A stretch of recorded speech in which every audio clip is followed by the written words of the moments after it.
During our town hall today, you threw out a date where you think America can be working again, and that's Easter Sunday. That's 19 days from now. How did you come up with that day? Well, it's 19 days, but add another 7 because we've been doing this now for 7. So that's from the time we heard about it. 7 and 9. From the time so from the time we close it up. So you could add 7 to 9. Look, Easter's a very special. It's Wednesday. I wish it was not Wednesday. The week is going so slow, but look, I'm alive, I'm healthy. Gotta stop complaining. I'm on the grind. It is what it is. Welcome to Dating and Development. If you know who I am, fuck yeah, that's unreal. Love it. Take care. Big smooches. Anyways, I was thinking during work today what kind of video to do. And I got me, tingling the old cogs in the brain of mine. It's all to do with long-term relationships. And that a long-term relationship satisfies a woman's sexual strategy a lot more than it would for a man. Now, we all know I bang on about this channel constantly about, your man doing the deed and spreading the seed, while a woman is to bear a child and hopefully not go wild. But with the Go Girl movement, that's a whole different ball game. She's freezing the eggs, she's working away, and she's bouncing on the flesh rocket, which launch her to pleasure palace, depends on how well they do inside of her. Moving on from that, I've just literally described what men and women's prerogative is in the space of 10 seconds. A woman is to mate with the highest quality man she can come across, or the highest quality man that is provided to her. Why? Because with a high quality man who has good genes, resources and everything else, their offspring can survive. Their offspring won't fade away or whatever the case may be. Now, we can all say there could be complications with birth, or the birthing process from 0 to 9 months is an easy task, but more so than anything, it's arduous. It's really hard to do, because I'm not a woman. However, a man is to spread his seed in as many ladies as he can. He can spread his seed in hundreds of women. However, a woman can only have a baby once every 9 months, and perhaps give or take in between the 9 months is over. But man's in a long-term relationship. He's ultimately making a sacrifice, don't you think? Because he's just with the one person, and he's not fulfilling his duty of going around and slam dunking other ladies where they become the insemination station. That's not happening. But with her, she has her resources, she has her kids, she can take it easy, she's fulfilled her strategy. Now, of course, a man of higher value can come in, and that would scratch her hypergamy. But, depending on cultural context and everything else, women can have some level of controlling themselves when it comes to hypergamy. They're not always going to act on it. But, when hypergamy happens, the testing will start just to make sure he says who he still is, the boyfriend or whoever it is in the context, the husband. She's fulfilled her strategy. She has everything she wants. And plus, her security can be added more if,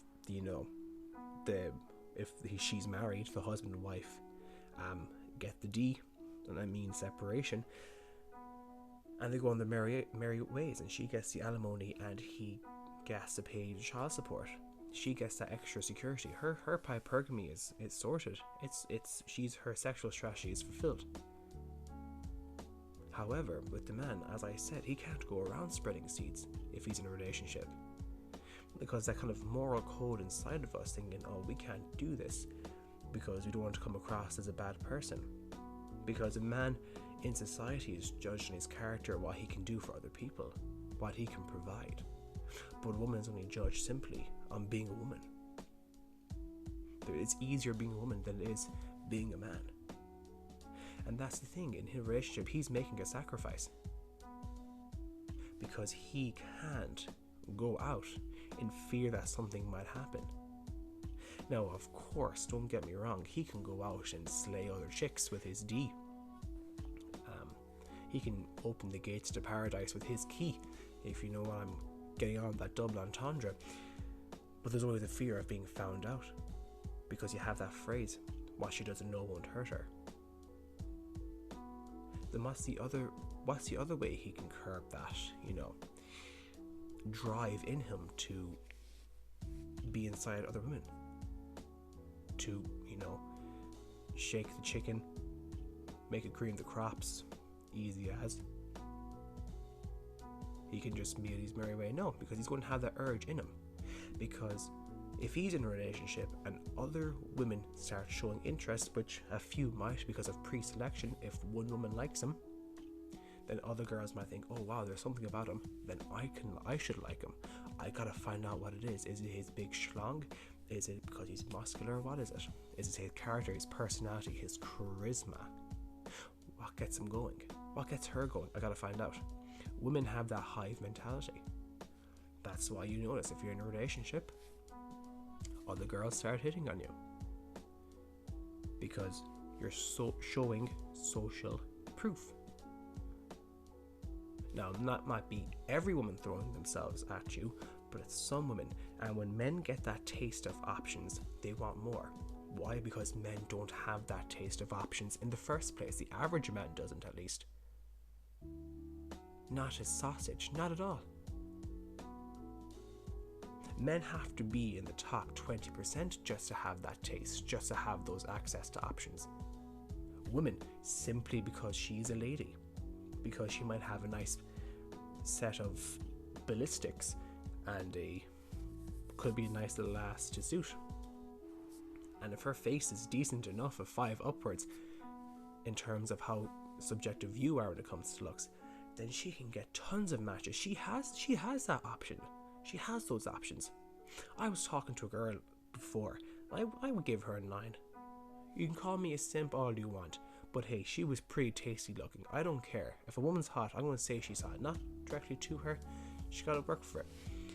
But she was a 9, and I told her to her face, like, I was like, an average woman, if she's like a 6 on a scale of 1 to 10, if she's a 6, fairly good looking, a good body, she has a whole load of options when it comes to men. And she's like, oh my god, like, that's not true. Like, if you get a group of girls in a room and we were to discuss that, they would all say no. Of course they'd say no, because they don't want to give the impression that they would be a salute. They don't want to give that impression, because women take women's other opinions of them much more seriously than men's.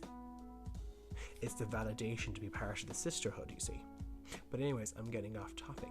A man is only as faithful as his options. If he has loads of options in a relationship, obviously he's going to take it. If he has no self-control. But because men, that digression is highlighting my point. Because men don't have that many options in today's dating game, which is a pretty crap place to be. He's going to be like, oh, I have these options. Oh my god, I didn't know it was like to feel like this. And you see, that's why it's important for you men to develop an abundance mindset. That's why you've got to develop a mindset like you can have multiple women. It might not be now. It could be next year. It could be in 5 years' time. In 5 years' time, should I say. It could be when you hit 35 and around in your prime, where the younger girls will start seeing you as like the, ooh, yeah, I like that tight little ass on him. I wouldn't think they'd actually say that, but you never know with ladies. But if you're in your 20s, early 20s, late teens, you don't have that. You don't have those options. You can't have your cake. All you get is some crumbs here and there. But once a man gets a taste of having multiple options, well, holy moly, it's a different ballgame. And I can tell you for a fact, I've had a taste of those options.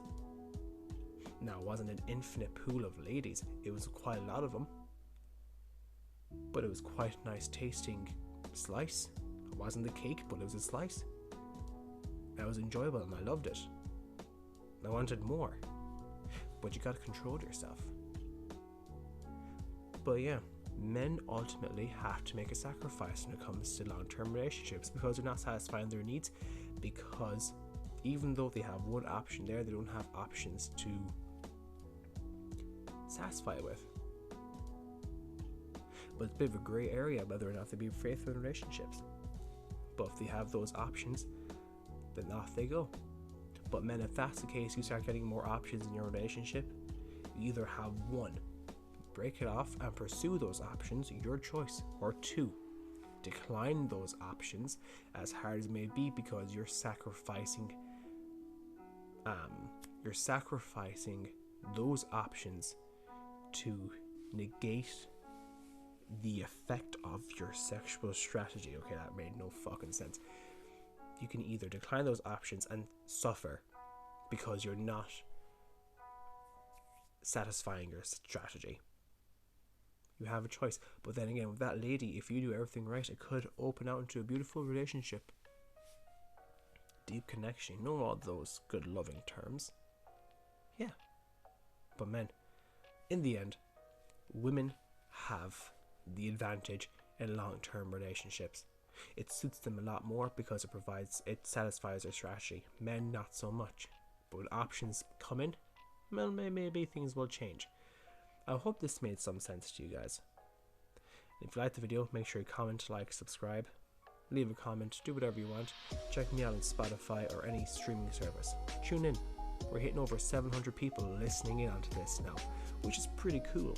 I like that. But anyways, God bless. Take care and stay safe.